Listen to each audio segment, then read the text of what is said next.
Hello everyone, आज हम करेंगे जीके पीवाईक्यू पार्ट 1 का लेक्चर 13। ठीक है, स्टार्ट करते हैं आज का लेक्चर। ये है हमारे लेक्चर 12 के questions of the day. First question है, what is the longitudinal valley lying between lesser Himalaya and the Shivalik होड़। जो शिवालिक और जो मिडल हिमालय है, लेसर हिमालय, उसके बीच में जो लॉन्गिट्यूडनल वैलीज होती है उनको क्या कहते हैं? दून, हाना, कांगड़ा, सिंध। तो इनको कहते हैं दून्स। ठीक है, इसका सही आंसर हो जाएगा Doon. Who has been appointed as chairperson of the Central Board of Secondary Education. CBSE के जो चेयरपर्सन बने हैं नए, वो कौन बने हैं? राहुल सिंह, आदेश कुमार, रीति कुमारी, मनोज सोनी। तो ये बने हैं राहुल सिंह। ठीक है, इसका आंसर हो जाएगा राहुल सिंह। आगे करें, ये है हमारे लेक्चर 13 का फर्स्ट क्वेश्चन। शुरू करते हैं आज का। Who led the revolt of 1857 in Bihar. Bihar के अंदर जो रिवोल्ट हुई थी 1857 की, क्रांति, जो विद्रोह हुआ था 1857 का, उसमें बिहार में किसने लीड किया था? ठीक है, बखत खान, वीर कुंवर सिंह, अजीमुल्ला, मौलवी अहमदुल्ला। तो ये किया था वीर कुंवर सिंह, जो कि एक लैंडलॉर्ड थे। ठीक है, अब हम करेंगे 1857 से जो रिवोल्ट थी उससे रिलेटेड थोड़ा देख लेते हैं। रिवोल्ट ऑफ 1857, इसके अगर मेन कॉजेज़ देखें तो कॉजेज़ में क्या थे? एक तो जो लैंड रिफॉर्म्स हो रहे थे, जो रयतवाड़ी सिस्टम वगैरह, जो परमानेंट सेटलमेंट, महालवाड़ी सिस्टम, ये जो चेंज कर रहे थे इनकी वजह से। और दूसरे जो ब्रिटिश पॉलिसीज़ थी, जो ब्रिटिश अलग अलग जो पॉलिसीज़ लगा रहे थे। इनके अलावा जो इमीडिएट कॉज था उसमें क्या है कि ऐसे कहा जाता है, जो कारतूस होते हैं राइफल्स के, उसको जो काऊ एंड जो पिग्स की जो फेट होती है, जो उनकी जो खाल होती है, उससे बनाया जाता था। इमीडिएट कॉज ये था, said to be cartilage of rifles made up of fat of cow and pigs। ठीक है, काऊ और पिग्स की खाल से बनाया जाता था। इसलिए जो मुस्लिम्स और हिंदू एंड मुस्लिम्स क्या कर रहे थे, हिंदू एंड मुस्लिम्स रिफ्यूज़ कर रहे थे इनको यूज़ करने के लिए, रिफ्यूज़ टू यूज़। ठीक है, कार्टिलेज यूज़ करने के लिए जो कारतूस है, इनको क्या कहते हैं? कारतूस। तो कारतूस जो यूज़ करने के लिए मना कर रहे थे, क्योंकि इसको क्या होता था, जब गन में लोड किया जाता था, जब गन लोडिंग होती थी, उससे पहले इनको मुंह से मतलब वो बाइट करके वो हटाना पड़ता था। ठीक है, इसलिए ये लोग मना कर रहे थे। और इसमें 29 मार्च को मंगल पांडे ने क्या किया? 2 ब्रिटिशर्स को मार दिया। मंगल पांडे जो कि कौन सी नेटिव इन्फेंट्री से थे? ये थे 34th नेटिव इन्फेंट्री के सोल्जर, और इन्होंने 2 ब्रिटिशर्स को मार दिया। Killed 2 Britishers. ठीक है, 2 ब्रिटिशर्स को मार दिया। इसमें ब्रिटिशर्स ने जो उनके वो जो थे ऑफिसर्स, उन्होंने क्या किए? ऑर्डर दिया सोल्जर्स को उनको पकड़ने के लिए, पर उन्होंने मना कर दिया। उन्होंने पकड़ा नहीं, पर इनको जो 8 अप्रैल को क्या हो गई थी? फांसी की सज़ा हो गई थी। ठीक है, इसके बाद 24 अप्रैल को जो 3rd नेटिव इन्फेंट्री के जो सोल्जर्स थे, उन्होंने क्या किया? उन्होंने भी मना कर दिया, ये यूज़ करने से, कार्टिलेज यूज़ करने से मना कर दिया। इसके बाद जो मेन जो शुरू हुई, जो रियली जो रिवोल्ट हुई शुरू, वो कब हुई? वो हुई 10 मई को। 10 मई 1857 को स्टार्ट हुई। जब क्या कर रहे थे, जो ब्रिटिशर्स थे वो पनिश कर रहे थे सोल्जर्स को, जो भी मना कर रहे थे। तब उन्होंने, जो सोल्जर्स हैं, उन्होंने क्या किया? विद्रोह शुरू कर दिया, रिवोल्ट कर दी। और क्या मतलब चिल्लाना शुरू किया, क्या साउट वो नारे लगाने से शुरू किए, मारो फिरंगी को। ठीक है, मारो फिरंगी को। और ये सोल्जर्स सारे कहाँ, मतलब कहाँ के लिए रवाना हो गए? ये दिल्ली के लिए रवाना हुए। और 11 मई को कहाँ पहुँच गए? दिल्ली। और यहाँ से जो मेन रिवोल्ट स्टार्ट की। दिल्ली में कौन थे? दिल्ली में जो मुग़ल किंग थे वो थे बहादुर शाह सेकंड। ये मतलब थोड़े एजेड थे। तो इनमें के जो मेन जो वहाँ पे जिन्होंने लीड किया, दिल्ली में मेन जो लीड किया वो कौन थे? वो थे बखत खान। ठीक है, इनके जो जनरल वो थे, वो इन्होंने लीड किया था। ठीक है, बखत खान, जनरल बखत खान ने लीड किया दिल्ली में। फिर इनके अलावा अगर दूसरी जगह देखें और कहाँ से जो लीडर्स अलग अलग जगहों से थे, लखनऊ में बेगम हजरत महल, बेगम हजरत महल। बिहार में कुंवर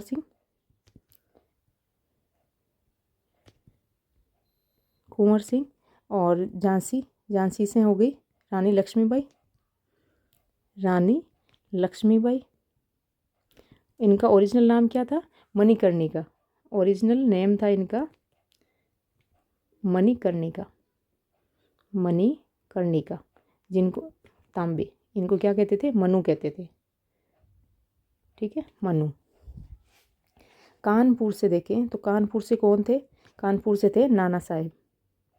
किसके बेटे थे ये बेटे थे बाजीराव सेकंड के एडोप्टेड सन थे। ठीक है, गोद लिए हुए थे। और इनके जो कमांडर थे तांतिया टोपे। ये दोनों कहाँ से लीड कर रहे थे? कानपुर से कर रहे थे। और इसके अलावा अच्छा पूरे हो गए। फैजाबाद के देखें, फैजाबाद से कर रहे थे मौलवी अहमदुल्ला।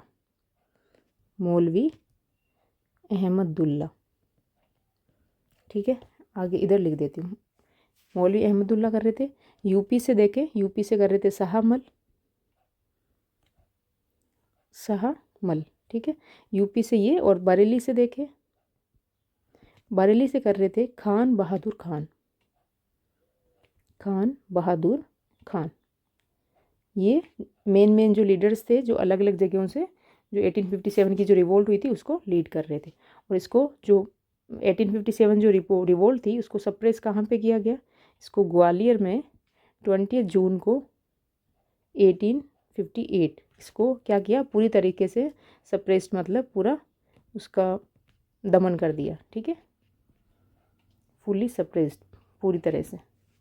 ये थी 1857 की रिवोल्ट।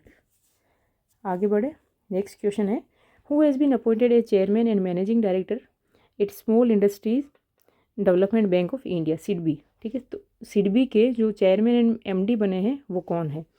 भारतीय लघु उद्योग विकास बैंक सिडबी के अध्यक्ष और प्रबंध निदेशक के रूप में किसे नियुक्त किया गया है? प्रणव हरिदसन, अश्विनी कुमार, मनोज मित्तल, तबलेश पांडे। तो ये हैं मनोज मित्तल। याद कैसे करना है? मित्तल इंडस्ट्री में, तो मित्तल ज़्यादातर इंडस्ट्री से वैसे याद रह जाएगा। और अगर ऐसे नहीं तो पीतल की इंडस्ट्री, मित्तल से पीतल कर लो, पीतल की इंडस्ट्री, इसको ऐसे याद कर लो। नेक्स्ट क्वेश्चन करें। According to the law of demand the consumers demand for a good must be. जो मांग के नियम के अनुसार उपभोक्ता की वस्तु की मांग होनी चाहिए। जो कंज्यूमर्स डिमांड है गुड की वो क्या होनी चाहिए? वो इसमें ऑप्शन से inversely related to supply of good, वस्तु की आपूर्ति से विपरीत रूप से संबंधित। इसका मतलब क्या है? जो फर्स्ट है इसका मतलब है क्या होगी? जो डिमांड होगी वो इन्वर्सली प्रोपोर्शनल किसके होगी? सप्लाई। ठीक है, सप्लाई के। फर्स्ट का मतलब ये। Second directly related to supply of good, demand directly proportional होगी किसके? सप्लाई के। ठीक है, डायरेक्टली इससे रिलेटेड, मतलब जैसे अगर इसमें तो हो रहा है डिमांड अगर बढ़ी तो सप्लाई क्या होगा? घटेगी। और अगर सप्लाई बढ़ेगी तो डिमांड घटेगी, क्योंकि इन्वर्सली रिलेटेड है। और इसमें डायरेक्ट है तो डिमांड भी बढ़ेगी और सप्लाई भी बढ़ेगी। तो ये इनमें से चारों में से हमें देखना है कौन सा इससे सही है। Directly related to the price of good, demand directly किससे है? प्राइस। ठीक है, कि अगर डिमांड बढ़ी तो प्राइस भी बढ़ गई, अगर प्राइस बढ़ी तो डिमांड बढ़ गई। Inversely related to price of good, inversely price के क्या है? इन्वर्सली है, मतलब डिमांड, कि अगर प्राइस बढ़ी तो डिमांड घटी। तो इसमें सही आंसर कौन सा हो जाएगा? चौथा। ठीक है, फोर्थ। लॉ ऑफ डिमांड जो है उसमें ये क्या कहता है कि अगर किसी वस्तु की प्राइस बढ़ती है तो उसका क्या होगा? जो कंज्यूमर्स हैं, मतलब जो ग्राहक है वो क्या करेंगे? उसकी मतलब उसको कम खरीदेंगे, तो उसकी क्या हो जाएगी? डिमांड क्या हो जाएगी? घट जाएगी। जैसे हम जो टमाटर के वो जो दाम बढ़े थे, जो बहुत ज़्यादा वो हो गए थे उस टाइम, तो लोगों ने क्या किया था? टमाटर खरीदने ही बंद कर दिए थे। ठीक है, या फिर बहुत कम खरीदते थे। तो प्राइस बढ़ी तो डिमांड क्या हो गई? कम हो गई। तो इसका अगर ग्राफ देखें हम तो यहाँ पे जैसे ये हैं सबसे ज़्यादा प्राइस, तो अगर इसकी ये क्या हो गई? ये हो गई क्वांटिटी मतलब डिमांड, तो डिमांड सबसे कम है, प्राइस सबसे ज़्यादा है। यहाँ पे क्या होगी, ये प्राइस सबसे कम है और डिमांड क्या होगी, सबसे ज़्यादा है। तो ये क्या है, इन्वर्सली प्रोपोर्शनल है। ठीक है, इसके मतलब दोनों के, अगर प्राइस बढ़ रही है तो डिमांड घटेगी, और अगर प्राइस घट रही है, प्राइस किसी की बहुत ज़्यादा कम हो गई है, तो लोग क्या करेंगे, उस चीज़ को लेंगे बजाय जो महंगी चीज़ें हैं उसके। ठीक है, आगे बढ़े। नेक्स्ट क्वेश्चन है, in which of the following states is the Goncha festival celebrated. जो गोंचा फेस्टिवल है वो कौन से स्टेट में सेलिब्रेट किया जाता है, उड़ीसा, कर्नाटका, छत्तीसगढ़, झारखंड। तो ये कहाँ पे किया जाता है, ये किया जाता है छत्तीसगढ़। ठीक है, छत्तीसगढ़ के यहाँ पे है ना, हम क्या करेंगे, गोंचा तो छत्तीसगढ़ का हो गया, और इसके अलावा जो फेस्टिवल है वो भी हम देखेंगे। तो इसको हम कैसे देखेंगे, इसको देखेंगे, मदाई ने पोल पर 36 बार गो व गोरी, गो मतलब गाय, गोरी की पूजा की, वह बस्तर का दशहरा देखने गई।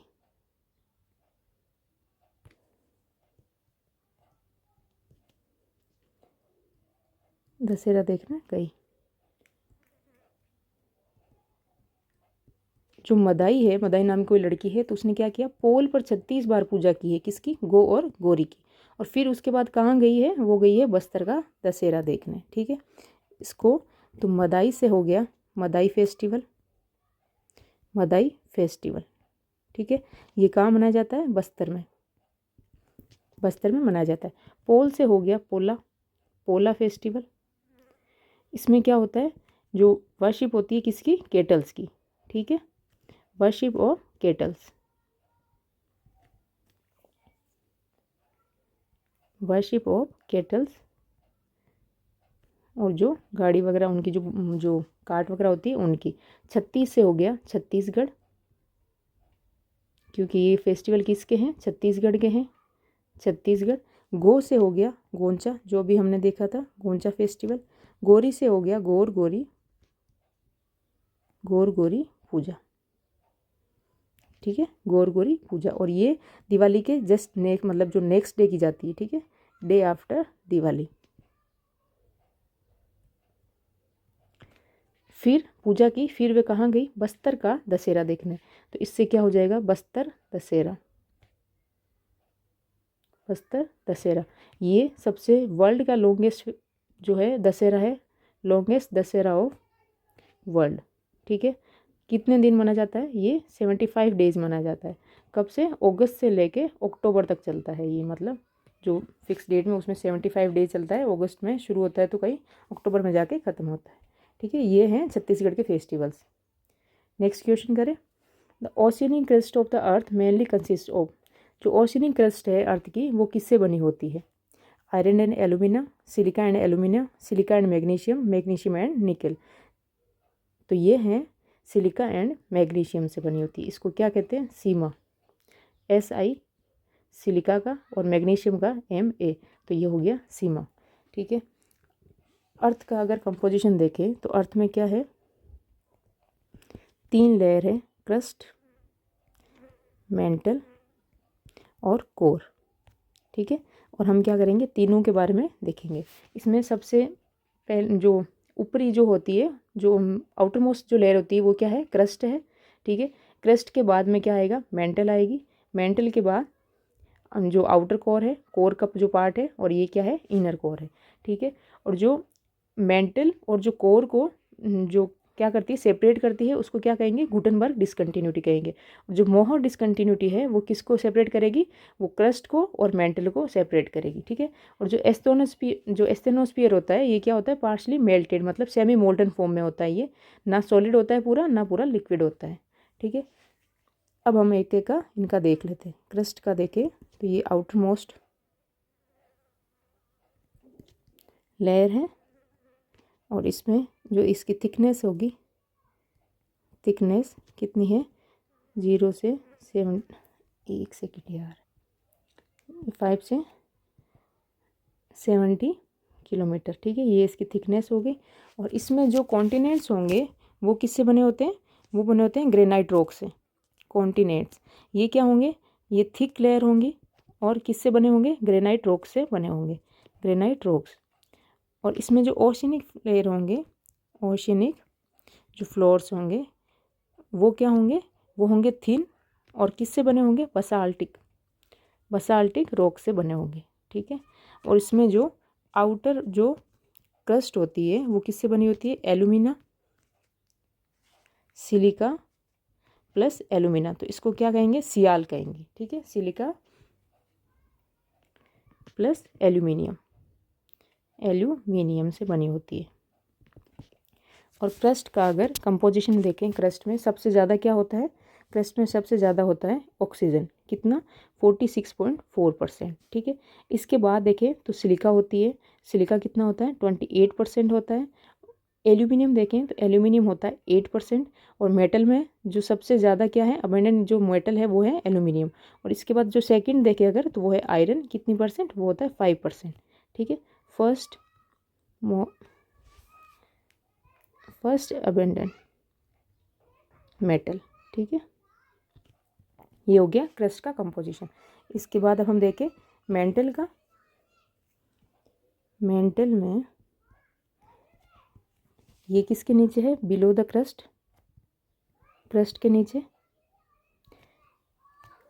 इसकी थिकनेस देखें तो इसकी थिकनेस होती है 2900 किलोमीटर, ठीक है।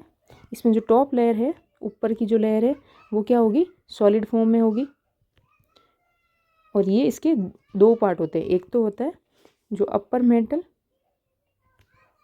और एक होता है लोअर मेंटल। और ये बनी किससे होती है, ये बनी होती है सिलिका प्लस मैग्नीशियम, मैग्नीशियम मतलब सीमा, सीमा। और जो एस्थेनोस्फीयर है, एस्थेनोस्फीयर है वो क्या है, सेमी मोल्टन फॉर्म है, ठीक है। सेमी मोल्टन फॉर्म है मतलब ना पूरा पिघली हुई है, ना ज़्यादा पूरी सॉलिड है, ना पूरी लिक्विड है, सेमी मोल्टन फॉर्म में।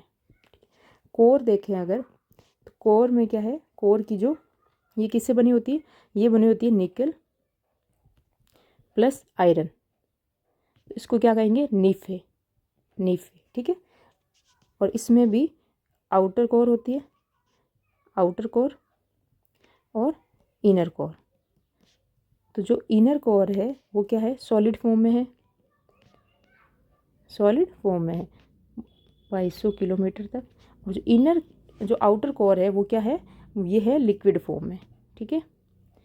और ये क्या करती है, मैग्नेटिक प्रॉपर्टीज होती है वो शो करती है, शो मैग्नेटिक प्रॉपर्टीज, ठीक है। तो ये हो गई क्रस्ट, मेंटल एंड कोर। आगे बढ़े, next question. In humans the neck is joined by the head of which of the following joints. जो हमारे जो मनुष्यों में जो नेक, गर्दन है वो किससे जुड़ी होती है, सर से जुड़ी होती है, हेड से जुड़ी होती है। तो इसमें कौन से जॉइंट से ये जो नेक और हेड जुड़े होते हैं, ठीक है। Hinge joint, ball and socket joint, pivotal joint और फिक्स जॉइंट। तो ये होता है पाइवटल जॉइंट से, ठीक है। और इसमें पाइवटल जॉइंट में क्या होता है, पहले तो हम जॉइंट का देख लेते हैं। जॉइंट क्या होते हैं, जॉइंट होते हैं जहाँ पे to bones meet,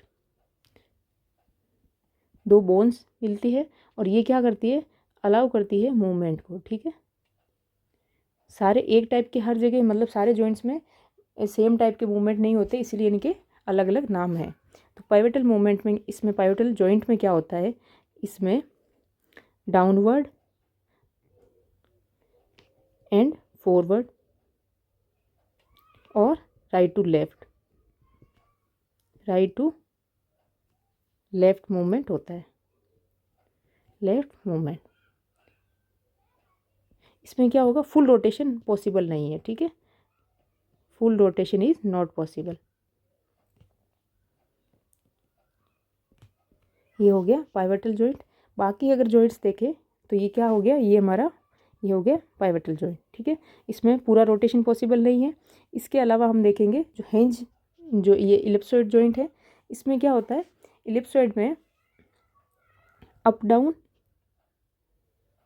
plus side to side movement होता है, साइड टू साइड मूवमेंट होता है, ठीक है।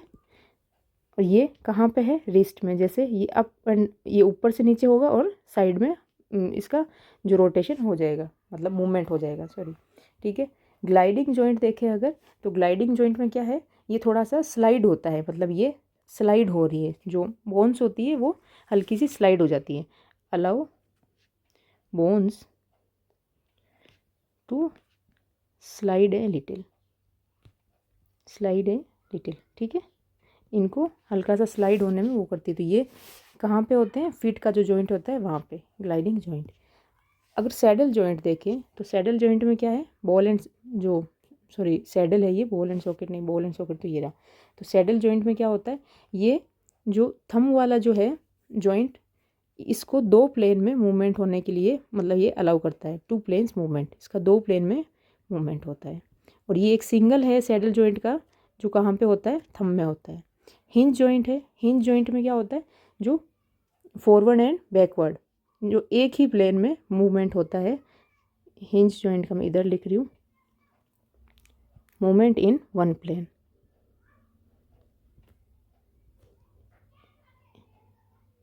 एक ही प्लेन में इसका मूवमेंट होता है, ठीक है। और इनके जो नी का हो गया, एल्बो का हो गया, और जो एंकल के जॉइंट्स हो गए वो है ये, जैसे ये तो यहाँ से क्या होंगे यूँ, आप मतलब जो है इसको नी को ऊपर नीचे करके देखोगे तो आपको पता लग जाएगा कैसे मूवमेंट हो रहा है, ठीक है। फिर है हमारा बॉल एंड सॉकेट जॉइंट।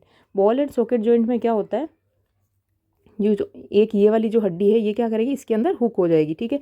तो ये पूरा पूरा रोटेटरी जो सर्कुलर मोशन होगा वो इसमें होगा। इसमें क्या होगा, रोटेटरी मोशन, रोटेटरी या सर्कुलर मूवमेंट होगा, ठीक है। पूरा जैसे ये इसके अंदर हुई तो ये चारों तरफ से, जैसे हम पूरा हाथ घुमा लेते पूरा सर्किल में, सर्कुलर मोशन में, वैसे। तो ये हैं अलग अलग जो डिफरेंट टाइप्स ऑफ जॉइंट्स जो हमने अभी देख लिए, ठीक है। नेक्स्ट क्वेश्चन करें, when is good governance day celebrated every year. जो गुड गवर्नेंस डे है वो किस दिन सेलिब्रेट किया जाता है, 23 दिसंबर, 24 दिसंबर, 25 दिसंबर, 26 दिसंबर। तो ये किया जाता है कब, 25 दिसंबर को, ठीक है, 25 दिसंबर। और किन की बर्थ एनिवर्सरी, अटल बिहारी वाजपेयी जी की बर्थ एनिवर्सरी, जो कि हमारे 10th PM थे इंडिया के, और इनको भारत रत्न भी मिला हुआ है। भारत रत्न इनको मिला है कब, 2015 में, ठीक है। और इनका जो बर्थ हुआ था कहाँ हुआ था, वो हुआ था ग्वालियर में, ग्वालियर में इनका बर्थ हुआ था, ठीक है। आगे बढ़े, नेक्स्ट क्वेश्चन है, who among the following head led the foundation of Lodi dynasty. जो लोधी डायनेस्टी है उसके फाउंडर कौन थे, मतलब उसकी नींव किसने रखी, लोधी वंश की नींव किसने रखी। इब्राहिम लोधी, बहलूल लोधी, सिकंदर लोधी, जलालुद्दीन लोधी। तो ये थे बहलूल लोधी, इसका सही आंसर क्या होगा, बहलूल लोधी होगा। तो हम जो है इसमें जो लोधी डायनेस्टी है, जो दिल्ली सल्तनत का थोड़ा देख लेते हैं। तो दिल्ली, अगर दिल्ली सल्तनत का देखें, ठीक है, तो इसमें कौन कौन सी डायनेस्टीज़ थी, एक थी स्लेव डायनेस्टी, जिसने कब से कब रूल किया, 1206 से 1290, 1206 से 1290 AD तक। इसके बाद आए खिलजी डायनेस्टी, खिलजी डायनेस्टी जिन्होंने किया 1290 से 1320 AD तक, ठीक है। इसके बाद कौन आए, तुगलक, तुगलक डायनेस्टी आई, जो 1320 से 1414 तक, 1414 तक रूल किया। इसके बाद आई सैयद डायनेस्टी, सैयद डायनेस्टी ने 1414 से कब तक किया, 1451 तक किया, 1451 AD तक रूल किया, ठीक है। सैयद के बाद आई लोधी डायनेस्टी, लोधी डायनेस्टी ने 1451 से 1526 AD तक रूल किया था, ठीक है। अब हम देखेंगे इसमें कौन सा, जो लोधी डायनेस्टी है उसको, लोधी डायनेस्टी को। लोधी डायनेस्टी के फाउंडर हमने देख लिए, कौन है फाउंडर, फाउंडर है बहलूल लोधी, बहलूल लोधी।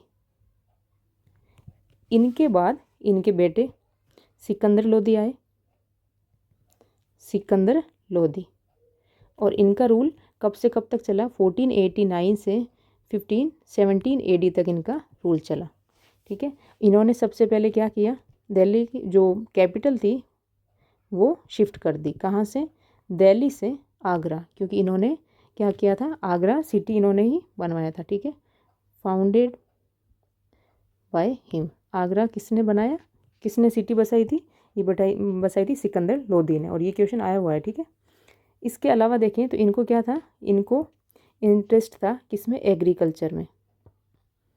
तो इन्होंने एक गाजे ए सिकंदरी, गाजे ए सिकंदरी जो क्या है 32 डिजिट्स का, 32 डिजिट्स थे जो किस में काम आते? मेजर, किसका मेजरमेंट किया जाता था? Measurement of cultivated fields. Cultivated fields का मेजरमेंट करने के लिए इन्होंने एक गाजे ए सिकंदरी चलाया। ठीक है, कल्टीवेटेड फील्ड्स को मेजर करने के लिए। और ये क्या थे? ये पोएट भी थे। किस में लिखते थे ये? पर्शियन पोएम्स लिखते थे, पर्शियन पोएम्स। इनके अलावा इन्होंने एक जो बिल्डिंग, इसका क्या नाम है? मौत की मस्जिद, इसको कंस्ट्रक्ट करवाने के ऑर्डर दिए थे। ठीक है, मौत की मस्जिद को। और इनके जो, हाँ, ये पेन का नाम अगर देखें, इनके पेन का नाम था गुल रुखी, गुल रुखी। एक सेकेंड में नीचे लिख देती हूँ। ठीक है, पेन, पेन का क्या नाम था? पेन का नाम था गुल रुखी, जिस पेन से ये पोएम्स लिखते थे। ठीक है, गुल रुखी।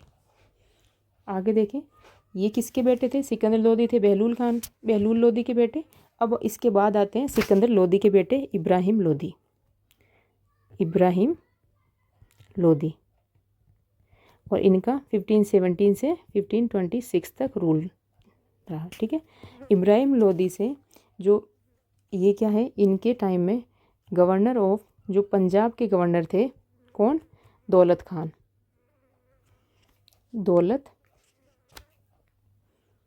जो दौलत खान थे वो इनके क्या थे? इनके रूल से खुश नहीं थे। दौलत खान किसके, मतलब यूँ रिलेशन में इब्राहिम लोदी के क्या लगते थे? चाचा लगते थे। तो ये सिकंदर लोदी के तो खूब मतलब बहुत लॉयल थे, पर जो इब्राहिम लोदी से ये खुश नहीं थे। तो इन्होंने क्या किया, अपने बेटे को, जिसका नाम क्या है? आलम, आलम को कहाँ भेजा? काबुल। किस लिए? टू इनवाइट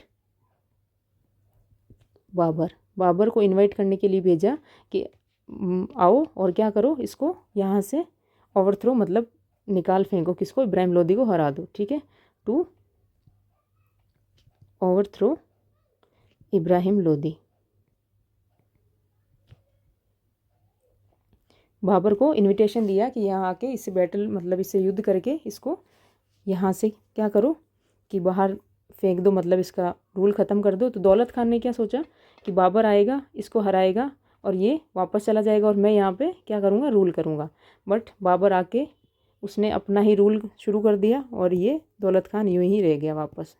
ठीक है, तो इनके कौन सा हुआ युद्ध? बैटल ऑफ पानीपत हुआ, बैटल ऑफ पानीपत 1526 में हुआ।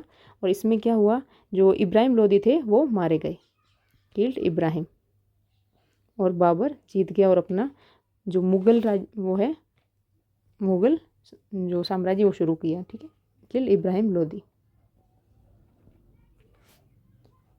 मुग़ल शासन शुरू हो गया इसके बाद से। आगे करें next question. Bhavai is the traditional theatre form of which Indian state? जो भवाई है वो कहाँ का जो लोक नृत्य है? नागालैंड, तमिलनाडु, कर्नाटका, गुजरात। तो ये है गुजरात का। ठीक है, भवाई कहाँ का है? गुजरात का है। आगे है नहीं तो मैं यहीं पे, गुजरात के जो और अदर डांस है, एक तो डांडिया, गरबा, ये तो सबको पता है कि ये कहाँ के हैं? गुजरात के। इसके अलावा जो है वो हम याद करेंगे कैसे? हाल ही में जूरी नाम की कोई लड़की है, जूरी क्या पहन के गई? हुड्डी पहनकर गुजरात जाते ही क्या हुआ? वो भाव खाने लग गई। ठीक है, भाव खाने लगी। भाव खाने लग गई, कहना मान नहीं रही थी, तो क्या किया, उसे डांग दिखाई। डांग दिखाई तब जाकर क्या किया उसने, तब जाकर जो गेरिए हैं, मतलब जो डांस करने वाले, हिंदी में लिखती हूँ ताकि समझ आए, गेरिए, गेरियों को क्या किया, को पानी पिलाया। पानी पिलाया। एक लड़की है जूरी, जो क्या कर रही है, हाल ही में कहाँ गई, हुड्डी पहनकर गुजरात गई। तो गुजरात जाते हुए क्या करने लगी, वो भाव खाने लग गई। ठीक है, भाव खाने लगी, उसको कुछ भी क्या समझा रहे हैं तो वो समझ नहीं आ रहा, तो उसको क्या किया, डांग दिखाई। फिर डराने के लिए जब डांग दिखाई तब जाकर गेरियों को उसने क्या किया, पानी पिलाया। कि उसको काम का बोल रहे थे तो वो काम भी नहीं कर रही थी, भाव खा रही थी, सुन नहीं रही थी किसी की भी। ठीक है, तो हाल से हो जाएगा हालिश का। ठीक है, हैलिश का डांस। जूरी से हो जाएगा जूरियम, जूरियम डांस। हुड्डी से हो जाएगा, क्या हो जाएगा, हुड्डो, हुड्डो डांस। ठीक है, गुजरात से, गुजरात के डांसेस है। जाते ही भाव से हो जाएगा भवाई, जो हमारे क्वेश्चन में है भवाई नृत्य। डांग से हो जाएगा डांगी। गेरियों से हो जाएगा, जो गेरिए हैं उनका हो जाएगा गेरिय नृत्य, गेरिय नृत्य, नृत्य। ठीक है, और पानी, पानी से हो जाएगा तिपानी, तिपानी। तो ये हो गए गुजरात के डांस। डांडिया, गरबा और ये बाकी जो हैं उनको कैसे याद करेंगे, हाल ही में जूरी हुड्डी पहनकर गुजरात जाते ही क्या हो गया, जो जूरी के भाव बढ़ गए, भाव खाने लगी।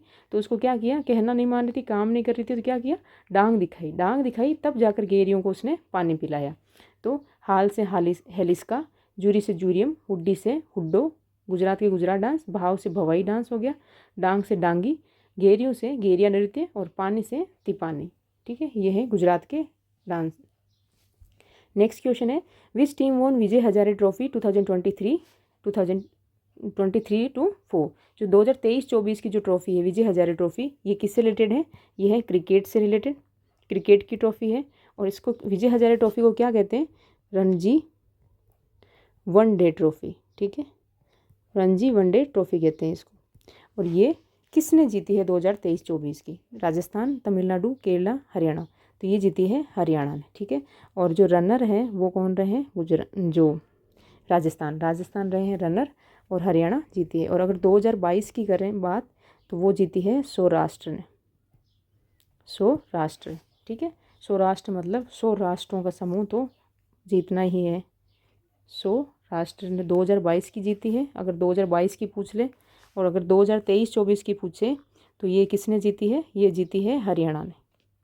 और रनर अप रहे हैं राजस्थान। ठीक है, next question, when a river originates from a hill and flows in all directions the drainage pattern is known as.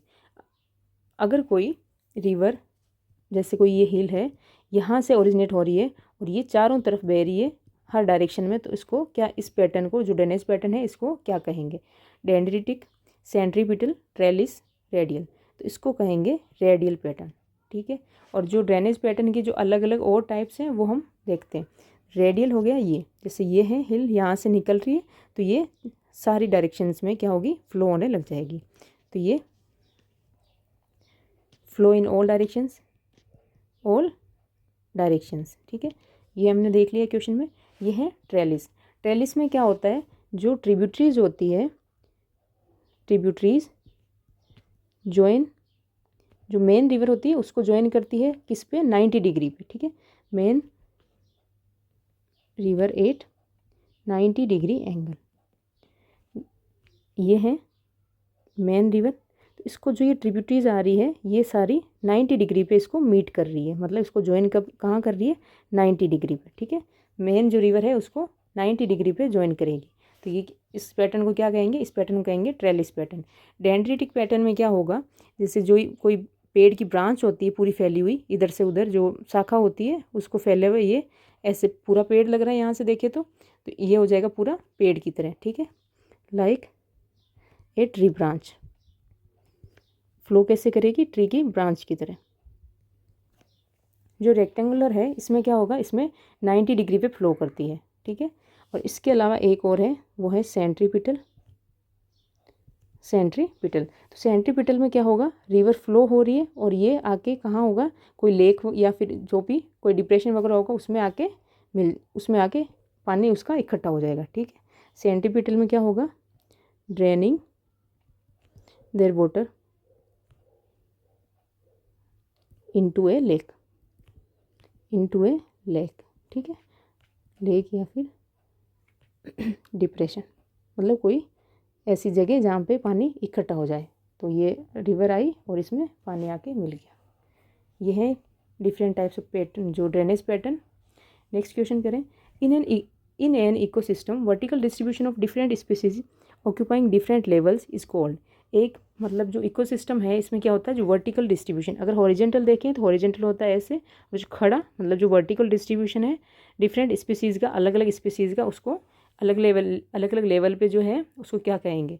एक पारिस्थितिकी तंत्र में विभिन्न स्तरों पर कब्जा करने वाली विभिन्न प्रजातियों के ऊर्ध्वाधर वितरण को क्या कहा जाता है, रेमिफिकेशन, स्ट्रेटिफिकेशन, ग्रुपिंग, लेवलिंग।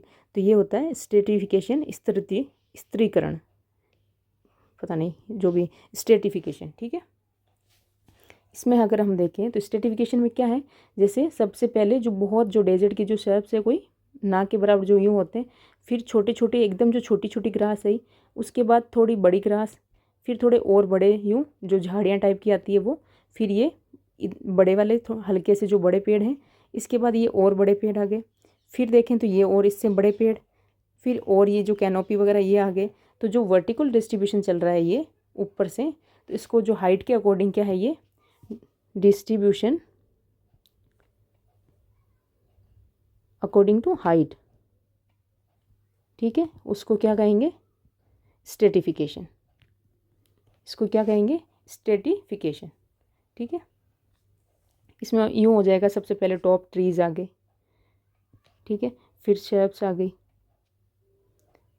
फिर हर्ब्स आ गई, फिर क्या आ गई, ग्रास आ गई, फिर ये डेजर्ट जो बहुत ही छोटी छोटी जो ग्रास होती है वो आ गई। ऐसे ये यूँ ऊपर से यूँ चलता जाएगा नीचे से। ठीक है, नेक्स्ट क्वेश्चन करें, विच of the following is constituted under article 280 of the constitution of India.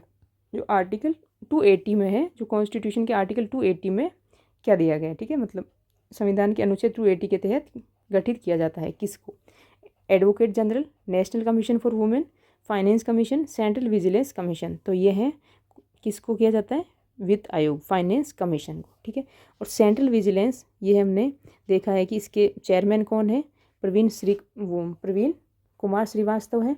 और जो दो कमिश्नर हैं, जो एक तो सेंट्रल विजिलेंस कमिश्नर और जो दो विजिलेंस कमिश्नर हैं, उनके क्या नाम है, अरविंद और राजीव। जो AS राजीव करके कुछ है, तो हमने कैसे याद किया था कि प्रवीण कुमार श्रीवास्तव है। तो प्रवीण क्या कर रहे हैं, सही में विजिलेंस रख रहे हैं, वास्तव में विजिलेंस रख रहे हैं। तो अरविंद क्या हो गया, राजीव हो गया। ठीक है, अरविंद राजीव हो गया, ऐसे याद किए थे हमने। नेक्स्ट क्वेश्चन क्या है इसका, फाइनेंस कमीशन का देखें पहले। फाइनेंस कमीशन का आर्टिकल कौन सा हो गया, आर्टिकल 280 हो गया। और जो अभी 16th फाइनेंस कमीशन बन चुका है, 16th फाइनेंस कमीशन, तो इसके चेयरमैन कौन बने हैं, वो बने हैं अरविंद पनगड़िया बने हैं। और 15th जो कमीशन था फाइनेंस कमीशन, उसके कौन थे, नंद किशोर सिंह थे। और जो फर्स्ट बना है फाइनेंस कमीशन, जो फर्स्ट बना था, उसके कौन थे, केसी नियोगी। तो ये तो आपको चेयरमैन से याद रखने हैं, केसी नियोगी। ठीक है, इसके अलावा इसमें क्या है, इसका कॉम्पोजिशन देखें अगर, तो इसमें क्या होता है, एक चेयरमैन प्लस 4 मेंबर होते हैं। ठीक है, और ये एवरी 5 ईयर वापस, मतलब जब हर 5 साल में ये बनता है, एवरी 5 ईयर्स। इसके जो चेयरमैन और जो मेंबर्स हैं, इनके अपॉइंटमेंट कौन करता है, वो करता है प्रेसिडेंट। अपॉइंटमेंट कौन करता है, प्रेसिडेंट करता है। और ये एलिजिबल होते हैं रीअपॉइंटमेंट के लिए, मतलब इनको वापस रीअपॉइंट भी किया जा सकता है, एलिजिबल फॉर रीअपॉइंटमेंट। ठीक है, और इनकी अगर क्वालिफिकेशन देखें कि इनकी चेयरमैन और मेंबर बनने के लिए क्वालिफिकेशन क्या होनी चाहिए, तो वो है चेयरमैन। एक सेकेंड, चेयरमैन का देखें तो चेयरमैन का क्या है, चेयरमैन को होना चाहिए पब्लिक अफेयर्स का एक्सपीरियंस, ठीक है, हैविंग एक्सपीरियंस ऑफ, एक सेकेंड क्या ही लिख रही, एक्सपीरियंस ऑफ पब्लिक अफेयर्स, ठीक है, पब्लिक अफेयर्स का एक्सपीरियंस होना चाहिए किसको, चेयरमैन को। और जो मेंबर्स हैं, मेंबर्स के लिए क्या है, या तो वो जज ऑफ हाई कोर्ट, जो रिटायर्ड जज ऑफ हाई कोर्ट होने चाहिए जो, और या फिर क्या होना चाहिए, क्वालिफाइड होने चाहिए हाई कोर्ट के जज बनने के लिए, ठीक है, क्वालिफाइड टू बी ए जज ऑफ हाई कोर्ट, जज ऑफ हाई कोर्ट। इसके अलावा उनको क्या होना चाहिए, हैविंग नॉलेज, किसका, या तो इस बेसिस पे हो सकता है, या फिर ये second, having knowledge of finance and accounts of India, finance and accounts, finance और अकाउंट्स की, जो इंडिया के अकाउंट्स एंड फाइनेंस हैं उसका नॉलेज होना चाहिए। इसके अलावा ये भी हो सकता है कि उनको किसका एक्सपीरियंस हो, having experience of financial matters, financial matters का उनको एक्सपीरियंस हो, तब भी वो उनको मेंबर बनाया जा सकता है। इसके अलावा या तो हैविंग एक्सपीरियंस ऑफ इकोनॉमिक्स, अगर इकोनॉमिक्स का भी एक्सपीरियंस है तो भी उनको मेंबर बनाया जा सकता है। तो इन 4 क्वालिफिकेशन के आधार पे मेंबर चुनते हैं, और जो चेयरमैन है उसको क्या होना चाहिए, एक्सपीरियंस ऑफ पब्लिक है, जो पब्लिक अफेयर है उसका एक्सपीरियंस होना चाहिए। और ये फंक्शन इनके क्या है, ये रिकमेंडेशन देते हैं किसको, प्रेसिडेंट को, रिकमेंडेशन टू प्रेसिडेंट। और जो ये रिकमेंडेशन देते हैं प्रेसिडेंट उसके लिए बाइंडिंग नहीं है, ठीक है, नॉट बाइंडिंग। अगर प्रेसिडेंट का मन है तो उनके सुझाव मान सकता है, नहीं तो नहीं मानेगा। और इसके अलावा ये क्या करते हैं, डिस्ट्रीब्यूशन करते हैं किसका, टैक्स का, distribution of taxes between centre and state, taxes between centre and state के बीच में, ठीक है। ये हो गया फाइनेंस कमीशन। नेक्स्ट क्वेश्चन करें, who has been awarded the Sahitya Akademi award 2023 for the Hindi language, Hindi language के लिए साहित्य अकेडमी अवार्ड जो 2023 का है वो किसको दिया गया है, राजीव, संजीव, नीलम गौर, पुष्पा भारती।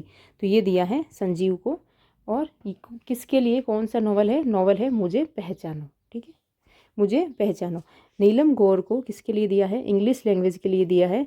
और इनकी जो नॉवल है उसका नाम क्या है, रिक्विम इन राग जानकी, रिक्विम इन राग जानकी। ये इनको इंग्लिश लैंग्वेज में दिया गया है। और जो साहित्य अकेडमी अवार्ड है, साहित्य ये 24 लैंग्वेजेस में दिया जाता है, ठीक है। जो फर्स्ट हिंदी का दिया गया था, फर्स्ट हिंदी का अवार्ड किसको दिया गया, माखन लाल चतुर्वेदी को, ठीक है। और 2023 का किसको दिया है, संजीव को।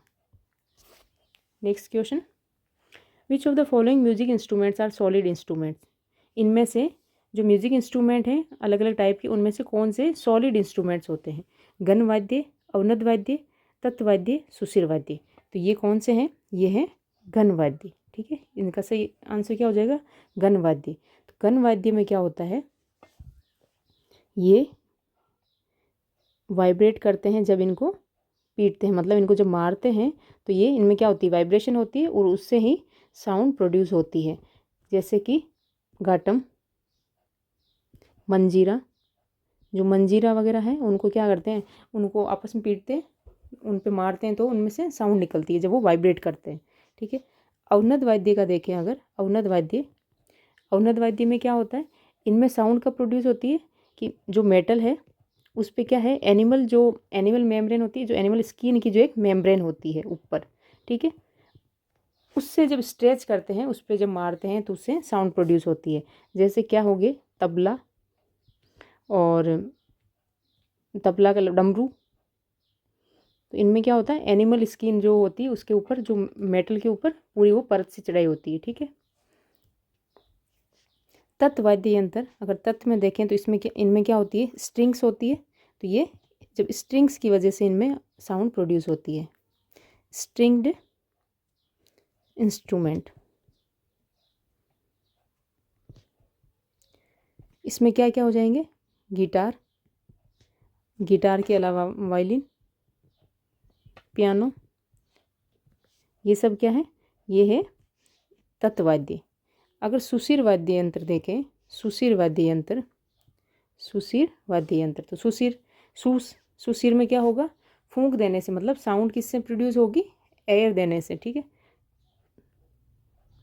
साउंड किससे होगी, ब्लोइंग एयर इनटू, ठीक है। इसका अगर एग्जाम्पल देखें तो फ्लूट, उसमें फूंक देते हैं तब क्या होती है, साउंड प्रोड्यूस होती है। तो ये अलग अलग टाइप के क्या हैं, म्यूजिकल इंस्ट्रूमेंट्स हैं। नेक्स्ट क्वेश्चन करें, who is leading Chandrayaan-3 mission. Chandrayaan-3 mission को किसने लीड किया था, अदिति पंत, इंदिरा हिंदुजा, रितु करिधल श्रीवास्तव, सौम्या स्वामीनाथन। तो इसका सही आंसर हो जाएगा रितु करिधल श्रीवास्तव, ठीक है। चंद्रयान-3 मिशन देखें तो इसको लॉन्च कब किया गया था, लॉन्च किया गया था 14 जुलाई 2023, ठीक है। और कहाँ से, किसने किया, इसरो ने किया। इसरो के एस सोमनाथ क्या है, 10th चेयरमैन है, और हेडक्वार्टर कहाँ है, बेंगलुरु में है, ठीक है। इसके अलावा हम अगर चंद्रयान-3 के बारे में देखें तो इसको जो लॉन्च किया गया वो कौन सी रॉकेट थी, अरे यार, रॉकेट थी LVM-3, ठीक है। और कहाँ से किया गया, सतीश धवन सेंटर, जो स्पेस सेंटर है वहाँ से इसको लॉन्च किया गया था, सतीश धवन स्पेस सेंटर, जो कि कहाँ पे है, श्रीहरिकोटा में। 14 जुलाई 2023 को इसको लॉन्च किया था। LVM-3 इसकी रॉकेट थी और इसरो ने किया था। और इसके अलावा जो इसका लैंडिंग, जो साइट जहाँ पे ये लैंड किया है वहाँ का लैंडिंग साइट नेम क्या है, वो है शिव शक्ति, ठीक है। तो ये याद रखना है। Next question, the Digboi oil fields are located in which of the following states. जो डिगबोई ऑयल फील्ड्स है वो कहाँ, कौन से स्टेट में है, मेघालय, मणिपुर, नागालैंड, असम। तो ये है असम में, ठीक है। डिगबोई ऑयल फील्ड जो है वो सबसे पुराने, सबसे ओल्डेस्ट हैं ऑयल फील्ड्स में। और इसके अंदर अगर आसाम के और देखें तो एक तो डिगबोई हो गया, डिगबोई ऑयल फील्ड्स, और इसके अलावा अगर देखें तो नाहरकटिया ऑयल फील्ड्स, रुद्र सागर, हुग्रीजन, ये सारे कहाँ के हैं, ये सारे ऑयल फील्ड्स हैं किसके, आसाम के। इसके अलावा अगर राजस्थान में देखें तो राजस्थान में कहाँ पे है, राजस्थान में है बाड़मेर में, और गुजरात में भी है। महाराष्ट्र में देखें तो महाराष्ट्र में कहाँ पे है, मुंबई हाई, यहाँ पे सारे ये जो अलग अलग जगहों पे क्या है, ऑयल फील्ड्स है। और सबसे ज़्यादा कहाँ है, आसाम में, और सबसे पुराना भी आसाम में है। Next question, which part of the Indian constitution deals with the organisation, composition and power of state legislatures. भारतीय संविधान का कौन सा भाग राज्य विधायिका के संगठन, संरचना और शक्तियों से संबंधित है, मतलब जो स्टेट से संबंधित हो वो पार्ट बताना है हमें। Part 6, part 5, part 4, part 3। तो ये है पार्ट 6, ठीक है। 6 जो पार्ट है वो किससे रिलेटेड है, वो है स्टेट से रिलेटेड। तो हम जो इम्पोर्टेंट पार्ट्स हैं उनको रिवाइज कर लेते हैं। पार्ट फर्स्ट में क्या है, यूनियन एंड टेरिटरी,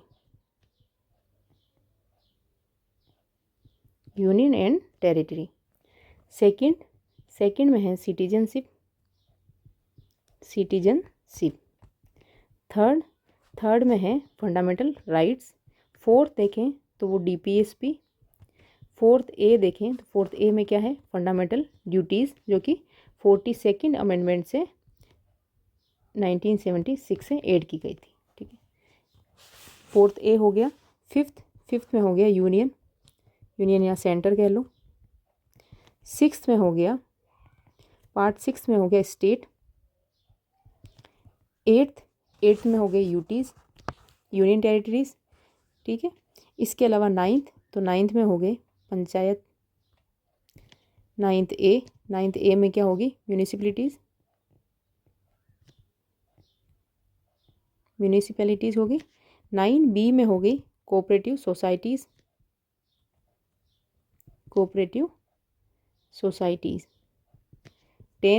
10 में हो गई शेड्यूल्ड एंड ट्राइब्स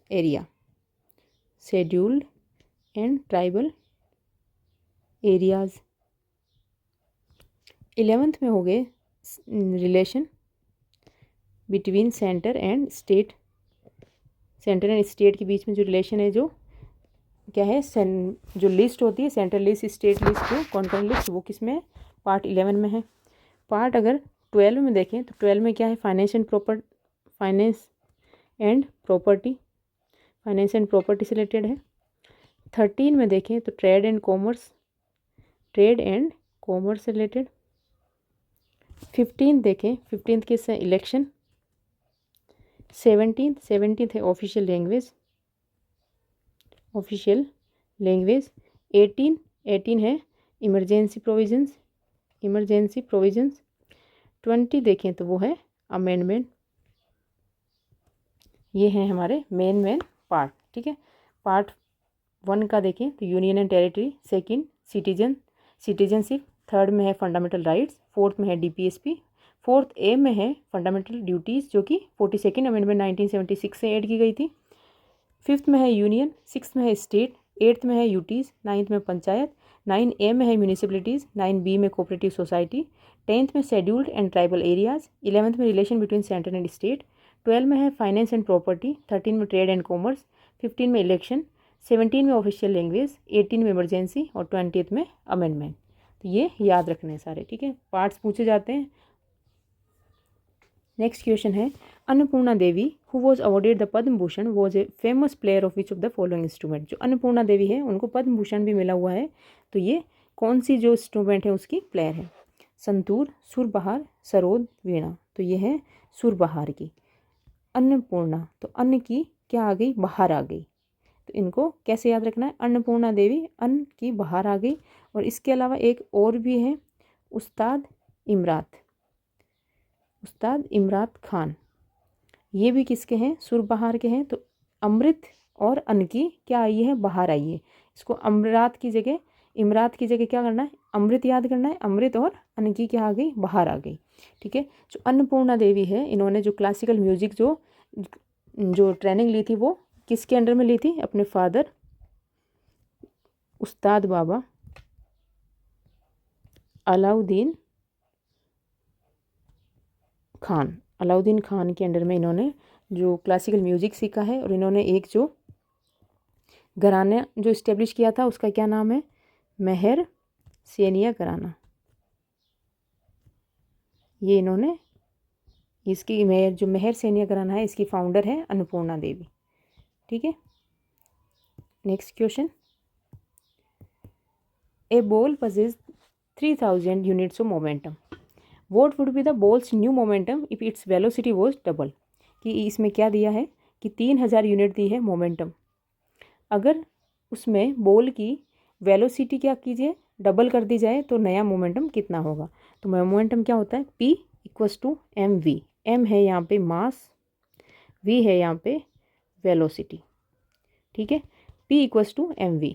तो ये P कितना दिया हुआ है, ये दिया हुआ है हमें 3000 यूनिट, 3000 दिया हुआ है। अब बोल रहे हैं P1 नया जो आएगा, क्या आएगा, मोमेंटम नया मिलेगा हमें। तो उसमें m तो सेम है और वेलोसिटी क्या कर दी है, डबल कर दी है। तो ये क्या हो जाएगा 2mv। और mv हमारे यहाँ पे क्या दिया हुआ है, 3000 यूनिट है। तो P1 = 2 × 3000, तो कितना हो गया, 6000 हो जाएगी।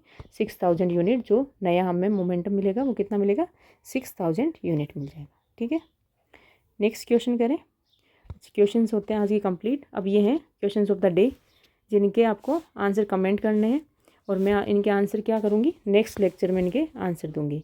Who gave up the Kaisar i Hind title in protest of Jallianwala massacre of 1919। जो जलियांवाला बाग हत्याकांड हुआ था जो 1919 में, उसमें कैसर ए हिंद की उपाधि वापस मतलब किसने वापस लौटा दी थी ब्रिटिशर्स को। तो अबुल कलाम आज़ाद, महात्मा गांधी, BR अम्बेडकर, जवाहरलाल नेहरू, ये ऑप्शन है। सेकंड क्वेश्चन है national cancer awareness day is celebrated on which date. जो नेशनल कैंसर अवेयरनेस डे है वो कौन सी डेट को सेलिब्रेट किया जाता है, 6 नवंबर, 7 नवंबर, 8 नवंबर, 9 नवंबर। तो इनके आंसर देने हैं आपको कमेंट में, ठीक है। और आज का हमारा लेक्चर यहीं फिनिश होता है। Thank you.